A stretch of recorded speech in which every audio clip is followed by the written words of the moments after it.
Boundaries teach self-respect, not rebellion, because they are born from a quiet understanding of what you deserve, not from the desire to fight, resist, or dominate. When someone shuts you out, whether with a slammed door, a cold silence, a withdrawn presence, or a padlock that tells a story without speaking a word, the moment becomes more than an act of exclusion. It becomes a mirror. It reflects back to you the state of your own self-worth, your emotional strength, and your understanding of what it means to respect yourself in a world that often teaches people, especially women, to shrink, to tolerate, to endure, and to keep the peace at the cost of their inner peace. But boundaries are not walls built out of anger, they are doors built out of clarity, and clarity teaches you that you cannot control the actions of others, but you can control the space you allow them to occupy within your mind, your heart, your spirit, and your daily life. When someone shuts you out physically, like closing a door, withholding affection, refusing to communicate, or creating distance, the emotional reaction is often immediate and sharp. You feel small, confused, guilty, or unworthy. You start questioning yourself, did I say the wrong thing? Did I do something to deserve this? Am I being too sensitive? But with time, if you allow yourself to truly feel rather than react, you begin to understand something essential. Their action is not about your worth, it is about their choices, their limitations, their fears, or their inability to communicate with maturity.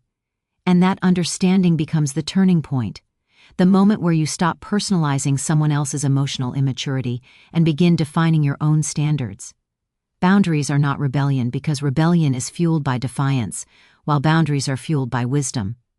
Rebellion is loud, boundaries are steady. Rebellion reacts, boundaries choose. When you set a boundary, you are not trying to control another person, punish them, or teach them a lesson. You are simply teaching yourself what you no longer accept, what you no longer tolerate, what you no longer bend yourself around, and what you no longer silently absorb. You are teaching yourself that your emotional space, your mental peace, your personal dignity, your spiritual calm, are not bargaining chips to be traded for temporary harmony or conditional love. A closed door shows you the edges of someone else's behavior. A boundary shows you the edges of your own self-love. The distinction matters, because when you do not set boundaries, you allow the world to shape you instead of shaping your experience of the world. You allow other people's moods to become your weather. You allow their coldness to freeze your confidence and their anger to scatter your peace. Boundaries don't block love, they protect it. Boundaries don't distance you from others, they bring you closer to the parts of yourself you have neglected in the name of endurance. To redefine your worth, you must first understand the difference between self-respect and submission. Submission says, I will take what I am given and make myself small so no one gets upset. Self-respect says, I will not shrink myself for anyone's comfort or convenience. Submission survives by silence. Self-respect survives by truth. Submission tolerates the pain of being shut out. Self-respect uses that pain as a lesson, a moment to ask, what is this teaching me about myself? What does this show me about what I need, what I value, and what I expect from the world around me? Boundaries teach you how to stand firmly in your truth without raising your voice, without arguing, without begging. They teach you how to say no, not with hostility, but with self-ownership. They teach you how to walk away, not to hurt someone, but to protect your emotional home. They teach you how to listen to your body when something doesn't feel right, when your stomach tightens, when your chest feels heavy, when your mind starts defending the behavior of someone who clearly does not defend you. Those sensations are your inner boundaries begging to be recognized. When you are shut out emotionally, the wound cuts deeper because it attacks your sense of connection, belonging, and worth. Emotional exclusion is a quiet form of cruelty, a cold shoulder, unanswered messages, indifference, neglect, avoidance. It teaches you, slowly and painfully, that you cannot rely on another person to consistently meet your emotional needs, but instead of turning that realization into bitterness, boundaries transform it into responsibility. They teach you that your emotional well-being is your job, not someone else's. They teach you to stop chasing validation and begin creating stability within yourself. Healthy boundaries are not about confrontation because confrontation seeks victory, while boundaries seek peace. Confrontation wants to be right, boundaries want to be safe. Confrontation fights to change another person, boundaries change your response. When you establish a boundary, you are not starting a war, you are ending one. You are stepping out of the continuous cycle of giving too much, receiving too little, and blaming yourself for the imbalance. You are refusing to participate in dynamics that drain you, disrespect you, or diminish your humanity. Boundaries are acts of self-respect because they transform your internal landscape. They shift the way you speak to yourself. They shift the people you allow into your life. They shift the way you let others treat you. They shift the decisions you make, the compromises you accept, the sacrifices you choose, and the dreams you protect. They shift the way you interpret the world and your place within it.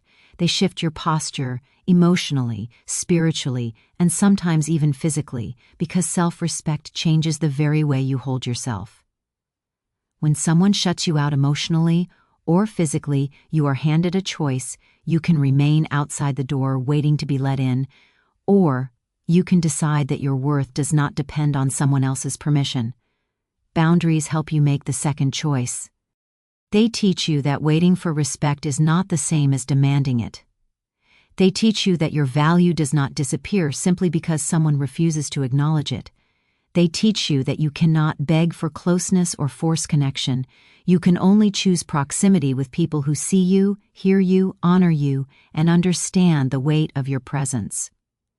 Every relationship, romantic, familial, platonic, or professional, requires boundaries if it is going to survive with dignity. A connection without boundaries becomes a place of silent resentment, unmet expectations, and invisible wounds. But a connection with boundaries becomes a place of honesty, balance, and growth. Because boundaries do not restrict love, they refine it. They ensure that love flows freely without drowning either person. They ensure that respect is mutual, not one-sided. They ensure that giving does not become depletion, and receiving does not become entitlement. Boundaries remind you that you have a right to emotional safety. You have a right to say, "This makes me uncomfortable." You have a right to walk away from disrespect. You have a right to protect your mental health. You have a right to ask for what you need, not to control others, but to honor yourself. You have a right to decline demands that exhaust your spirit. You have a right to choose peace over chaos. You have a right to enforce limits without apology, explanation, or guilt. The struggle to create boundaries often comes from childhood, where you learned that pleasing others kept you safe, loved, or accepted. Where you learned that saying no caused conflict. Where you learned that silence was easier than truth.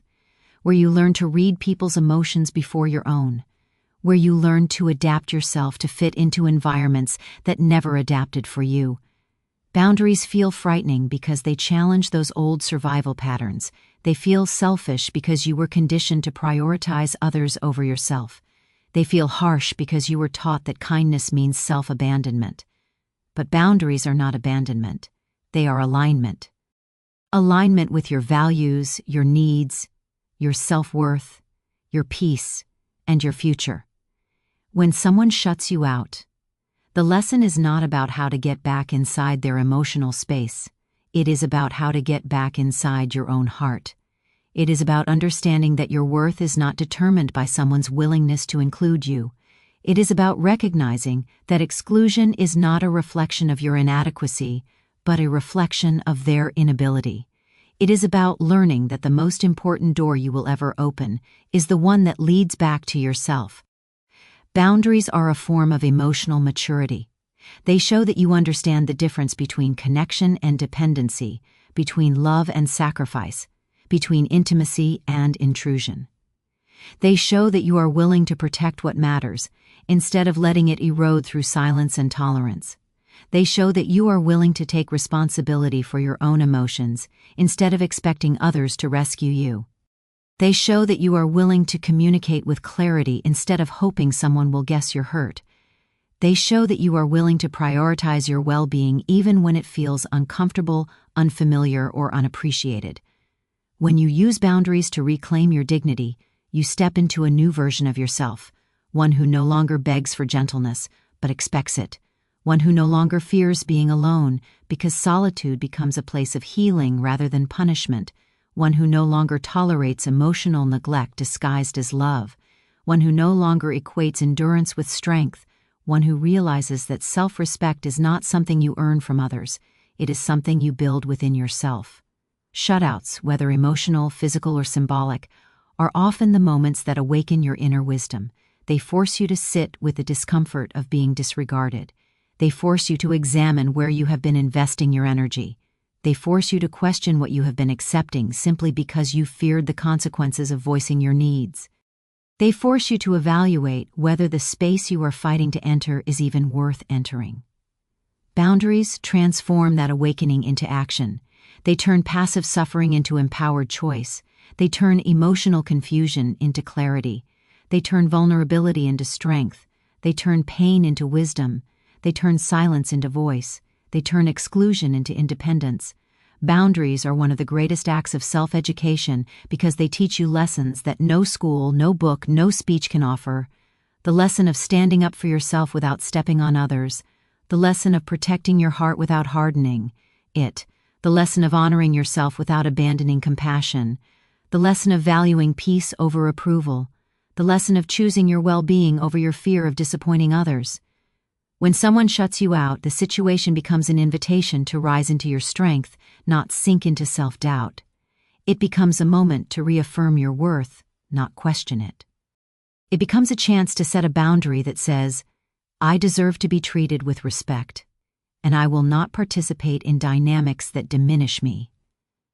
Boundaries teach self-respect not because they demand it from others, but because they awaken it within you. They help you look at yourself not as someone waiting to be chosen, but as someone who has already chosen themselves. They help you stop seeking permission to exist fully. They help you stop shrinking your presence to maintain someone else's comfort. They help you stop sacrificing your well-being for the sake of preserving appearances. They help you understand that genuine respect is not negotiated, it is expected. And when you finally learn to set boundaries, not out of revenge, not out of anger, not out of rebellion, but out of reverence for the life you are living, you begin to reshape your world. You begin to attract people who honor your limits instead of testing them. You begin to experience relationships where communication replaces guessing and respect replaces control. You begin to feel a sense of emotional safety that does not waver based on someone else's moods. You begin to walk through life with a steadiness that cannot be shaken by a closed door, a cold silence, or a sudden rejection, because boundaries do not just protect your emotional space, they elevate it. They help you see yourself as someone worthy of love, gentleness, and respect. They help you understand that the greatest rebellion is not breaking rules, it is refusing to break yourself for others. Boundaries teach you that you can walk away from what hurts without walking away from your capacity to love. They teach you that you can protect yourself without becoming hardened. They teach you that you can demand respect without raising your voice. They teach you that you can let go of what is unhealthy without letting go of hope. And perhaps the most beautiful lesson boundaries teach is this: your worth is not tied to the doors someone else keeps closed. Your worth is tied to the doors you choose to open within yourself. Silence speaks louder than locked doors, because silence carries a weight that words often cannot hold. A locked door may block your body, but silence blocks your spirit. It is a message that travels deeper than sound, deeper than confrontation, deeper than any argument ever could. When a door is locked in front of you, you can break it, unlock it, or walk away from it. But when silence is used as a weapon, you are forced to sit with it, feel it, and interpret it, not because you choose to, but because silence demands to be noticed. Silence is never empty. It is full of meaning, full of signals, full of unspoken truths that reveal the emotional climate between people more accurately than any conversation. A locked door says you cannot enter this space, but silence says you are not considered. It is an emotional message that can wound, educate, awaken, or strengthen you, depending on the place you stand and the perspective you hold. When someone uses silence to shut you out, they are communicating something far more complex than "leave me alone." They are expressing unresolved emotions, unspoken frustrations, power struggles, fears, insecurities, or perhaps even a desire to avoid vulnerability. But silence also reflects something about you: your expectations, your emotional boundaries, and your tolerance for neglect. In relationships, whether between partners, parents and children, friends, or family, silence has many voices. Sometimes it is protective. Sometimes it is destructive. Sometimes it is a retreat from conflict. Other times it is a tool for control. But regardless of its purpose, silence demands interpretation. It forces you to read the emotional environment the way sailors read storms, not through loud thunder, but through the subtle movement of clouds. A locked door might keep you out of a room, but silence keeps you out of a person's heart. And that exclusion is far heavier. Yet moments like these, painful as they are, teach you to listen beyond actions. They teach you to hear the internal voice inside people, the fears behind their anger, the sadness behind their distance, the confusion behind their avoidance. It teaches you emotional literacy, the ability to understand that human behavior is layered, complex, and rarely about the surface-level event. Silence, unlike physical barriers, forces you to confront what is happening beneath the moment. It makes you ask deeper questions. Why would someone choose not to speak? What pain or frustration sits behind this withdrawal? What emotional truths are being avoided? What power dynamics are silently being shaped? Silence is a form of communication because it invites interpretation. When someone does not speak, you begin to read their posture, their facial expressions, their pauses, their routines, their absence. Emotional withdrawal becomes its own language. And when you learn to read it, you begin to understand things that conversations often hide.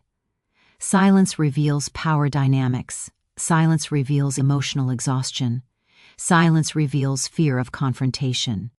Silence reveals insecurity and shame. Silence reveals avoidance. Silence reveals unspoken resentments. Silence reveals where a relationship is breaking down. Silence reveals where communication has lost its bridge. Silence reveals who cares more, who tries more, and who withdraws first. A locked door is brutal, yes. It shuts you out in an instant, but it is clear. It is visible. It is understandable. You know where you are not welcome. But silence is ambiguous. Silence makes you question yourself, not the barrier. Silence can be cruel because it leaves room for imagination, overthinking, guilt, and emotional instability. Silence can push you to assume responsibility for emotions that were never yours to carry. It can make you shrink yourself to prevent future withdrawal. It can make you question your worth because you cannot see the reason for the distance. Yet, silence teaches you to look deeper, not just at others but at yourself. It forces you to evaluate your own emotional needs, boundaries, fears, and triggers. It teaches you that you cannot live your life guessing the emotions of others. You cannot depend on someone's silence to tell you your worth. You cannot allow the absence of words to define the shape of your self-esteem. Silence teaches you emotional independence. It shows you that emotional withdrawal from someone else cannot become emotional collapse within yourself. It teaches you that your peace cannot depend on the moods of others. It teaches you to sit with discomfort rather than chasing validation. It teaches you to stop interpreting neglect as a sign of your inadequacy. It teaches you that you do not need someone's acknowledgement to exist fully. But silence also teaches you to listen deeply to others and to yourself. It teaches you that communication is not always about speaking. It is often about sensing. It is about understanding the emotional patterns of people. It is about noticing when someone is withdrawing, not because of you, but because they are overwhelmed or hurting. It is about recognizing emotional storms long before they erupt into conflict. It is about observing the ways people shut down communication and asking yourself, is this truly about me? Or is it about something they are unable to express? Silence reveals the unspoken rules in relationships. Sometimes it says, "I do not feel safe to speak." Sometimes it says, "I want control." Sometimes it says, "I am protecting my pride." Sometimes it says, "I am overwhelmed." Sometimes it says, "I am emotionally unavailable." Sometimes it says, "I do not know how to talk about my feelings." And sometimes it says nothing at all, because the silence is not about emotion, it is about avoidance. But silence also teaches you how to communicate better. It teaches you that you cannot assume someone understands your needs unless you speak them. It teaches you that emotional distance cannot be fixed by emotional guessing. It teaches you to express yourself clearly, honestly, and in a timely manner before silence becomes the default language between you and the people you love. Silence speaks louder than locked doors because it leaves more unsaid. It creates emotional space where assumptions grow, where misunderstandings multiply, where insecurities strengthen. It slowly eats away at connection until the relationship feels like two people sitting in the same room, but living in different worlds. Silence is powerful because it can create emotional deserts where love once flourished. It can turn warmth into coldness. It can turn safety into distance. It can turn partnership into loneliness. But silence can also heal. It can give space for reflection. It can cool heated emotions. It can prevent words said in anger from carving wounds that take years to heal. Silence can allow perspective, calmness, and clarity. Silence can be a pause that protects the relationship instead of damaging it. Not all silence is harmful, some is necessary, some is sacred, some is the space where understanding grows. Yet you must learn to distinguish between the silence that heals and the silence that harms. Healing silence feels temporary, intentional, respectful. It says, "I need a moment to think." Harmful silence feels punishing, manipulative, dismissive. It says, "Your emotions do not matter." Healing silence builds connection after reflection. Harmful silence dissolves connection one moment at a time. Understanding this difference is emotional education. It teaches you when to be patient and when to protect yourself. It teaches you when to give space and when to set boundaries. It teaches you that silence can be a tool for peace or a weapon of control, and you must discern which one you are experiencing. Silence speaks louder than locked doors because silence lingers. The sound of a door locking is loud, but it fades quickly. The memory of being locked out hurts, but the incident is tangible. You can talk about it. You can explain it. You can defend yourself. You can understand it logically. But silence stays. It echoes. It grows roots in your mind. It sits in your stomach. It gnaws at your peace. It makes you rehearse conversations that never happened. It makes you argue with someone in your head while remaining quiet in front of them. Silence creates emotional confusion that spills into other areas of your life. But silence also reveals the emotional maturity of the people involved. Mature people use silence as reflection, not punishment. Immature people use silence as avoidance. Controlling people use silence as manipulation.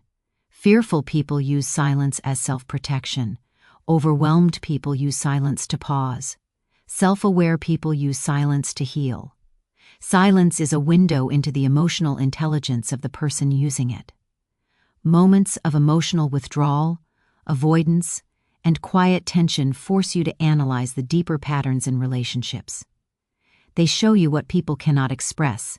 They show you their wounds. They show you their limitations. They show you their hidden fears. They show you their emotional upbringing, how they learn to deal with conflict, connection, and vulnerability. Silence is not random, it is learned behavior. When someone locks a door, they are making a choice in the moment. But when someone uses silence, they are revealing their emotional history. They are showing you how they learn to survive. They are showing you their comfort level with intimacy, communication, and emotional exposure. Moments like these teach you the importance of emotional observation. You begin to notice patterns you once ignored. The subtle shifts, the pauses, the quiet routines, the energy of a room, the tension in someone's shoulders, the softness or stiffness in someone's voice. You realize that communication is not just verbal, it is atmospheric. Silence teaches you to observe energy, not just words. It teaches you to listen to what is not being said. It teaches you to understand behavior, not excuses. It teaches you to recognize when someone is withdrawing emotionally, long before their distance becomes permanent.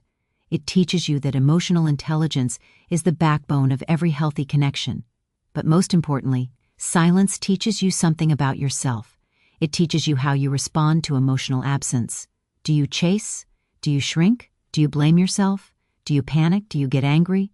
Do you numb yourself? Do you mirror the silence out of hurt? Do you demand answers? Do you internalize the withdrawal as a sign of your inadequacy? Your reaction to silence reveals your emotional wounds. It shows you the places where you feel insecure, unseen, unworthy, or dependent on someone's presence for stability. It shows you the parts of you that still need healing. It shows you the fears you carry from childhood, fears of abandonment, fears of rejection, fears of not being enough. Silence pulls these fears to the surface, and while painful, it gives you a chance to address them. Sometimes the lesson of silence is not about understanding someone else. It is about understanding yourself. It is about realizing that your emotional peace cannot rely on someone else's communication habits. It is about learning that you must develop inner calm, inner strength, and inner clarity so that the silence of others does not become noise in your own mind.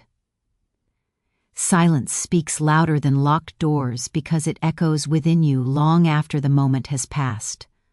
It becomes a memory, a lesson, a turning point.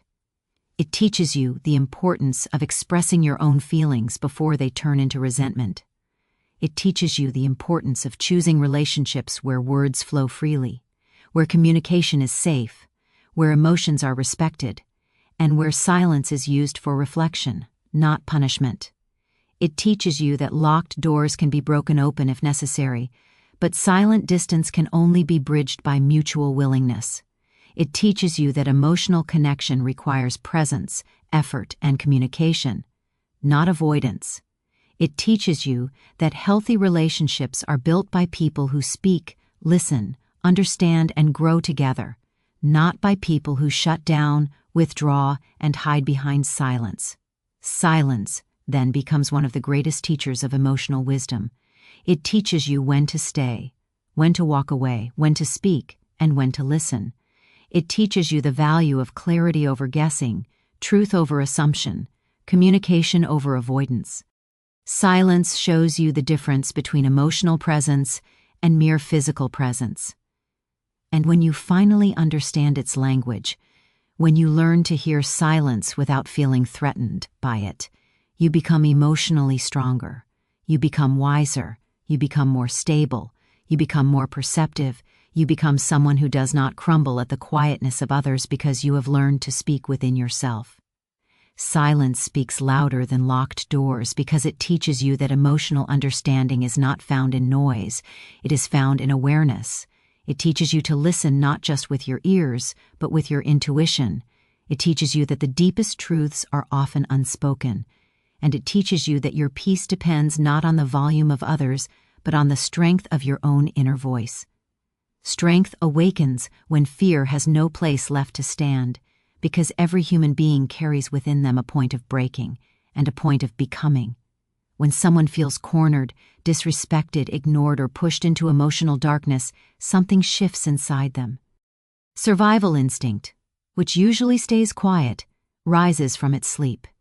It does not rise with anger first, but with clarity. The clarity that says, I cannot remain here. The clarity that says, I deserve safety. The clarity that says, this moment is not my end, it is my awakening. Fear loses its power the moment you recognize that staying silent, staying small, or staying obedient will cost you more than speaking up, acting, or reclaiming your dignity. And when that realization hits, strength emerges, not because you suddenly became brave, but because you can no longer afford to be afraid. There comes a moment in every person's life where fear becomes too heavy to carry. It becomes suffocating. It becomes loud. It becomes a shadow that follows you into every thought. And when fear grows to the point that it threatens your emotional existence, your spirit responds by pushing back. It says, "Enough." This is the beginning of strength. Strength is not the absence of fear. Strength is what rises when fear has no room left to control you. Sometimes that moment comes after months of emotional neglect, years of disrespect, or one single act that crosses a line so deeply that you cannot return to who you were before it. Sometimes it is a locked door. Sometimes it is silence. Sometimes it is a look that shows you your value is being reduced. Sometimes it is the weight of carrying unspoken pain. But whatever the trigger, the result is the same. Something inside you refuses to accept being cornered any longer.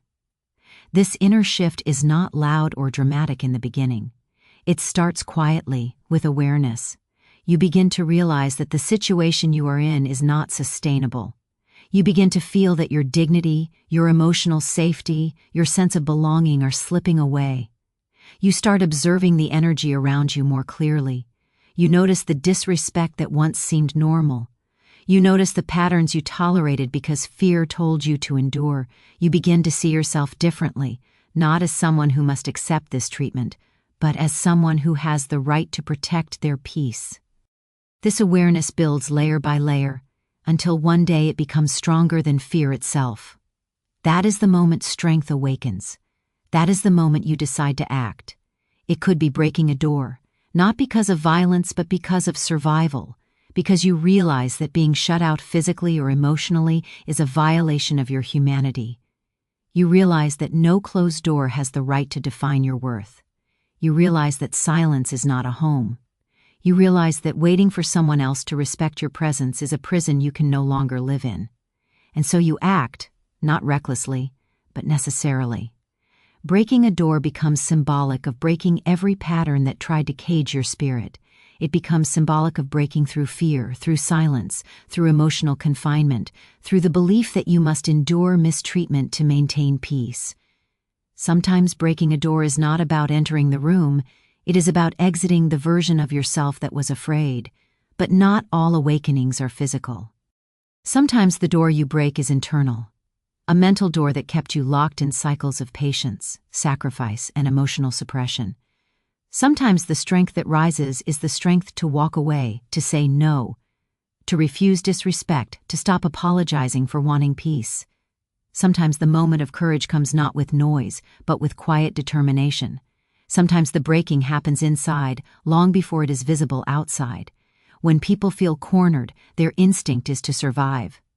But survival, when expressed consciously, becomes courage. Courage is the decision to protect yourself even when your voice shakes. Courage is choosing yourself even when the world expects you to stay small.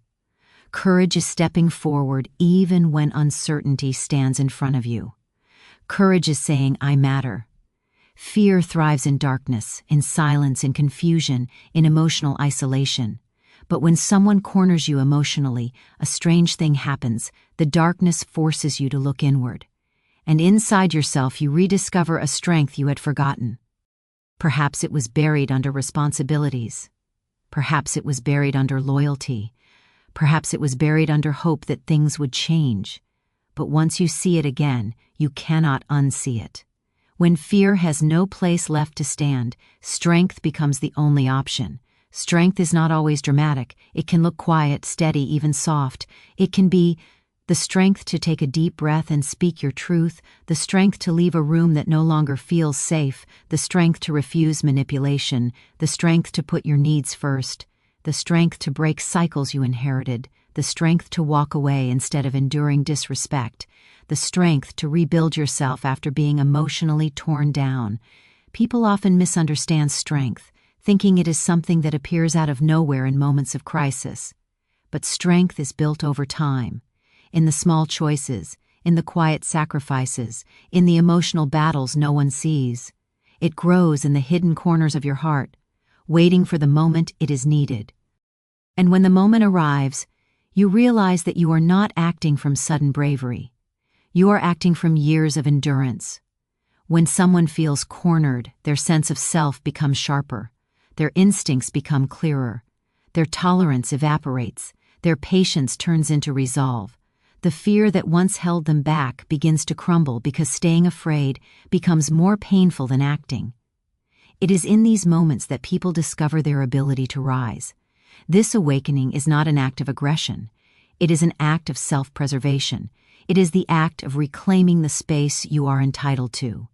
It is the act of refusing to let another person's behavior determine your emotional safety. It is the act of saying, "My spirit will not live in fear." Every human being has a threshold, a point where fear loses its grip. Once you reach that point, your response becomes instinctive. You begin to protect yourself with clarity, not chaos. You begin to assert your presence without apology. You begin to break through patterns that once controlled you. You begin to see yourself as someone who deserves respect, comfort, and peace. This transformation changes everything. It changes the way you speak. It changes the way you respond. It changes the way you interpret other people's actions. It changes the boundaries you set. It changes the environments you choose to stay in. It changes the way you carry yourself. It changes the way you forgive, not blindly, but consciously, with limits. Strength is not born in calm moments. It is born in the fire of emotional pressure. It is born when you have no choice but to rise. It is born when you realize your voice is your protection. It is born when you step out of the role of silent sufferer and into the role of self-advocate. The decision to act, whether breaking a door, speaking up, or breaking a long-standing habit of shrinking, comes from the deepest instinct of all, the instinct to protect your existence. Not just physically, but emotionally.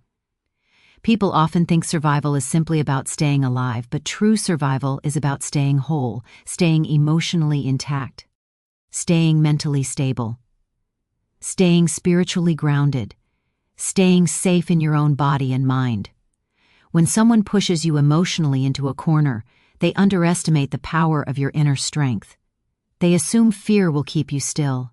They assume silence will keep you obedient. They assume disrespect will keep you compliant. But they forget something essential: pressure creates transformation. Pressure reveals strength that has been dormant. Pressure awakens instincts you have forgotten. Pressure pushes you to reclaim pieces of yourself you once gave away. And when you reclaim those pieces, you become a different person, not harder but wiser, not colder but clearer, not aggressive but grounded.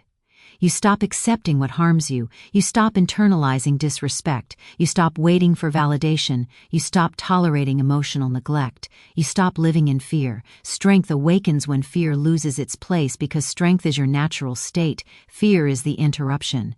Once fear cannot control you, your natural self reemerges, confident, aware, present, protective, alive. You begin to understand. I am not trapped. I am not helpless. I am not voiceless. I am not breakable. I am not powerless.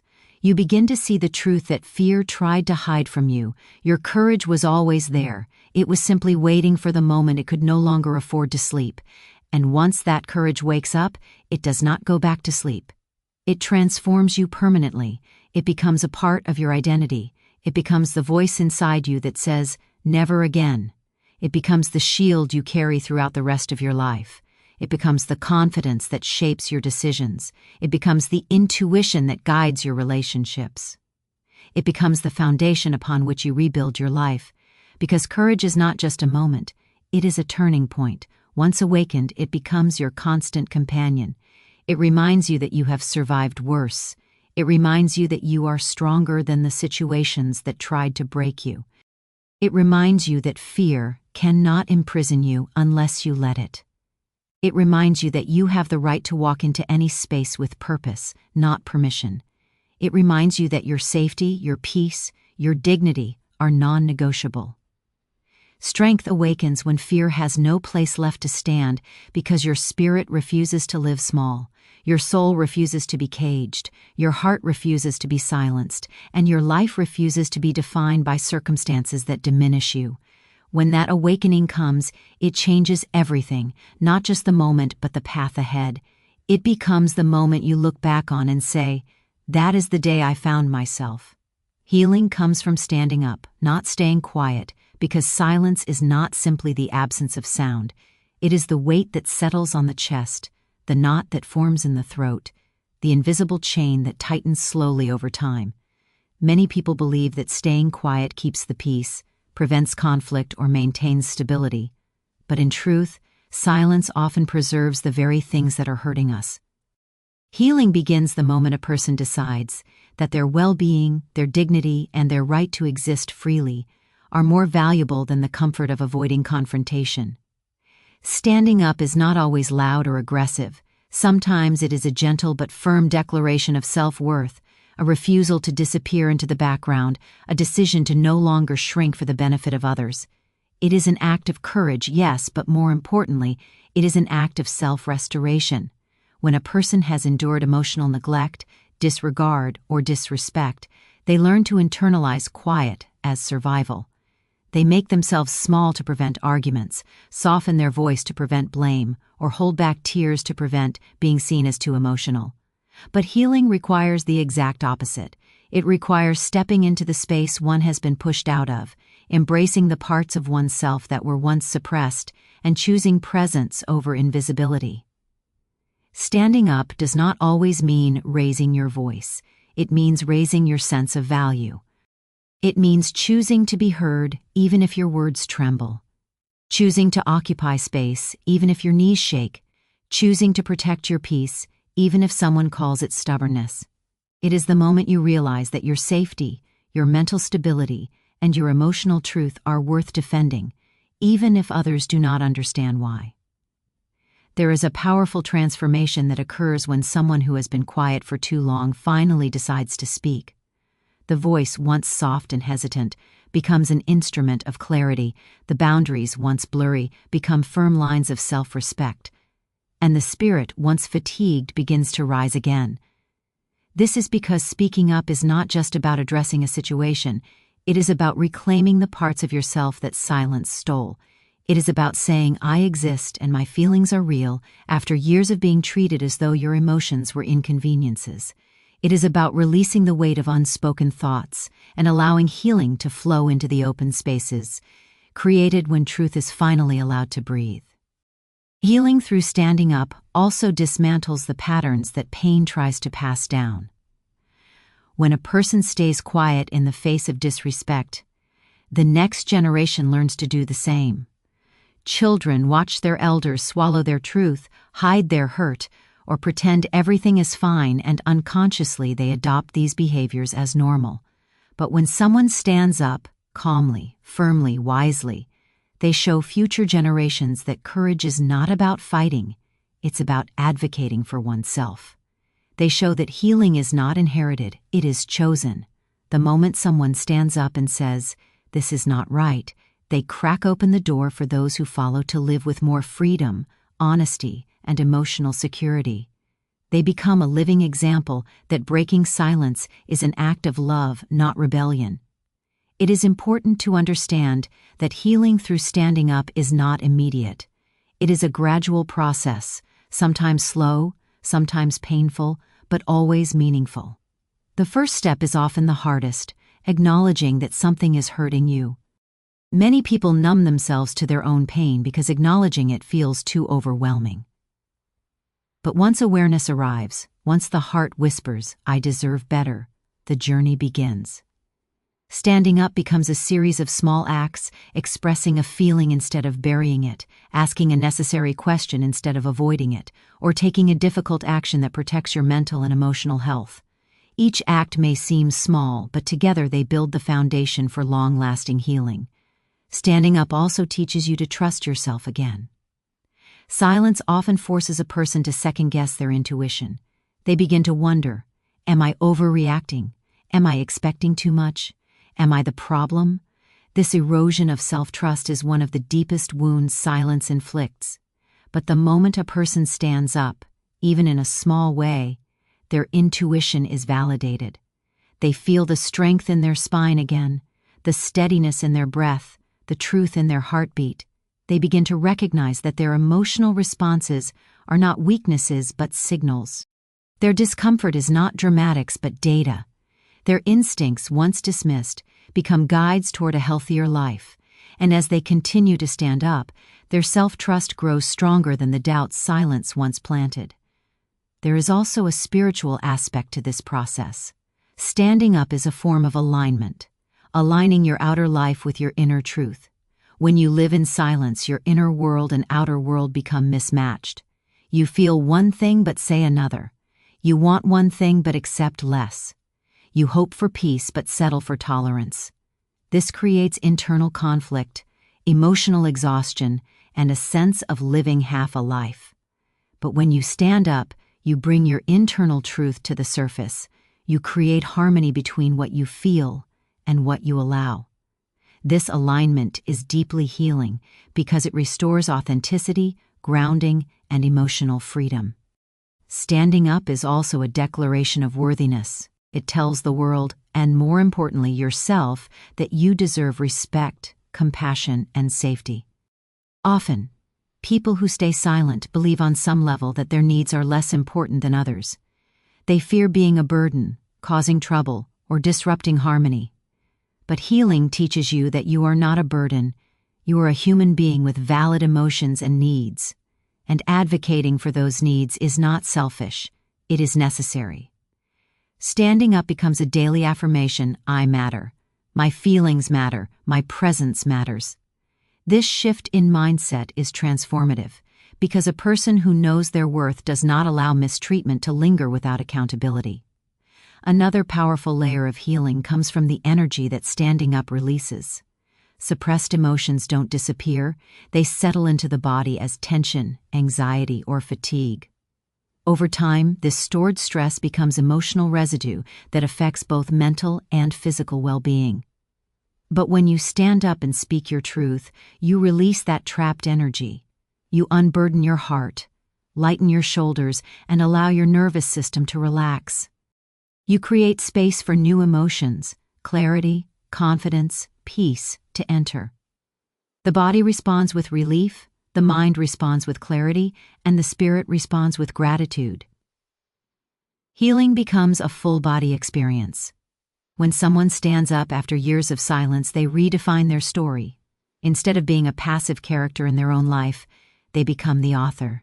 They shift from enduring to choosing, from tolerating to transforming. They stop letting circumstances dictate their worth and start shaping their own narrative. This sense of personal power is not about controlling others. It is about reclaiming control over your own life. It is about deciding how you will be treated, how you will respond, and how you will move forward. Healing, in this sense, is empowerment. Standing up also strengthens emotional resilience. Each time you choose honesty over silence, your courage grows. Each time you confront instead of avoid, your confidence expands. Each time you choose truth over fear, your internal foundation becomes stronger. Eventually, you develop the resilience to face challenges without breaking, to express yourself without trembling, and to hold boundaries without guilt. This resilience becomes a lifelong companion, guiding you through future difficulties with greater wisdom and stability. A significant part of healing is understanding that standing up does not require hostility. One of the biggest misconceptions people hold is that asserting oneself leads to conflict. But standing up is not about attacking, it is about clarifying. It is not about shouting, it is about speaking truth with steadiness. Sometimes it is simply saying, "This makes me uncomfortable," or "I need time," or "I deserve to be treated with respect." These statements are not weapons, they are tools. They open doors to healthier communication, deeper understanding, and better emotional balance. They strip away assumptions and create space for honesty. Healing also comes from the self-compassion you build when you stand up. For many people, silence becomes a habit rooted in self-criticism. They believe they must endure pain because they feel unworthy of better treatment. But standing up challenges that belief. It tells your inner critic, "I am deserving of kindness, especially from myself." This internal shift nurtures self-love, which becomes the soil in which healing grows. When you learn to treat yourself with compassion, your relationship with the world softens. You begin to expect better, not because you are demanding, but because you are aware of your own humanity. Standing up often reveals truths you may have been afraid to face.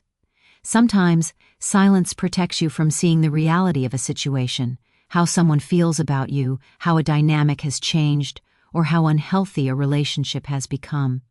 But facing these truths is essential for healing. Once the truth is acknowledged, decisions can be made to rebuild, to renegotiate boundaries, or to walk away. Whatever the choice, it leads to movement, and movement is necessary for emotional recovery. Stagnation keeps wounds open, action allows them to close. Often, a turning point comes when a person realizes that staying quiet will not stop pain. It will only delay it. The longer one avoids standing up, the deeper the hurt grows, the more resentment accumulates, and the harder the eventual healing becomes. Recognizing this is liberating. It shows that standing up is not an act of conflict but an act of prevention. It stops small injuries from becoming lifelong scars. It preserves relationships by inviting honesty. And if a relationship cannot withstand truth, then silence was never going to save it. Standing up is also a lesson in trusting your future self. When you advocate for yourself today, you protect the person you will become tomorrow. You reduce regret, resentment, and emotional fatigue. You strengthen your confidence for future challenges. You build a life that aligns with your values and your dignity. Healing is never just about the present. It is an investment in the future. Another important truth is that healing from silence often requires unlearning. Many people grow up in environments where speaking up is discouraged or punished. They are taught to endure, to obey, to suppress feelings, to prioritize others over themselves. These lessons stay rooted deeply in adulthood. Standing up becomes difficult because it feels like breaking old rules, but healing requires rewriting those rules, replacing them with new beliefs, that your emotions are valid, that your voice matters, that your needs are real. Unlearning is uncomfortable, but it is essential for reclaiming emotional freedom. As you stand up more often, you begin to see the world differently. You notice doors you once thought were locked are actually open. You see opportunities where you once saw obstacles. You experience clarity where confusion once lived. You understand people better, not because you tolerate more, but because you observe from a position of strength rather than fear. Healing shifts perception, and perception shapes reality. Standing up is also a way of reclaiming identity. Silence can make a person lose themselves, lose their dreams, their hobbies, their laughter, their voice. They adapt so much to others that they forget what they want, what they enjoy, what they believe. But the moment they decide to stand up, even in small ways, their lost pieces begin to return. They remember who they were before the silence. They rediscover passions, interests, and strengths. They reconnect with their own essence. Healing becomes a homecoming. Another deep layer of healing comes from recognizing that your voice is not a weapon but a bridge. When you speak honestly, you create pathways for connection.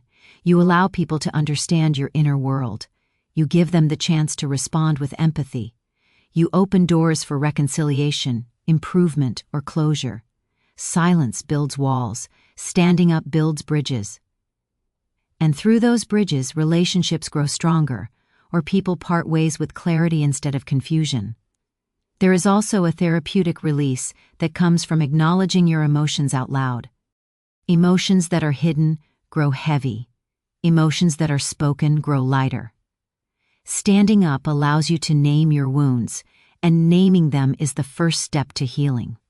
Once emotions are acknowledged, they become manageable, understandable, and transformable. They no longer control you from the shadows. Healing requires courage, and courage grows through action. The more you stand up, the more your courage expands. Over time, the fears that once kept you quiet begin to fade. You realize that speaking your truth did not destroy you.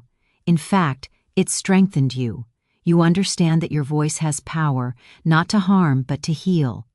Eventually, standing up becomes a natural part of who you are, not an act of rebellion, but an expression of self-respect. Every time you choose to stand up, you send a message to yourself: I belong, I matter, I am worthy of peace. And that message becomes a guiding light. It replaces doubt with clarity, fear with confidence, silence with truth. It becomes the foundation upon which healing builds its home. Standing up is also an act of emotional liberation. It frees you from the prison of pretending, the burden of swallowing your feelings, the exhaustion of maintaining a false calm. It allows you to breathe deeply, speak honestly, and live authentically. Emotional freedom is one of the greatest gifts healing can offer, and it begins the moment you choose truth over silence. Over time, standing up transforms not just how others treat you, but how you treat yourself. You become kinder to yourself, you listen to your own needs, you respect your boundaries, you protect your peace, you nurture your growth. This internal shift radiates outward, influencing how you engage with the world. You attract healthier relationships, create healthier environments, and live a healthier emotional life. Ultimately, healing comes from recognizing that your voice is not meant to be hidden. Your presence is not meant to be minimized. Your existence is not meant to be questioned. Standing up is the embodiment of self-love, the act that says, "I refuse to betray myself." That is where true healing begins. And that is where it continues. Every day, every choice, every truth spoken, every boundary held, every step taken with courage instead of silence.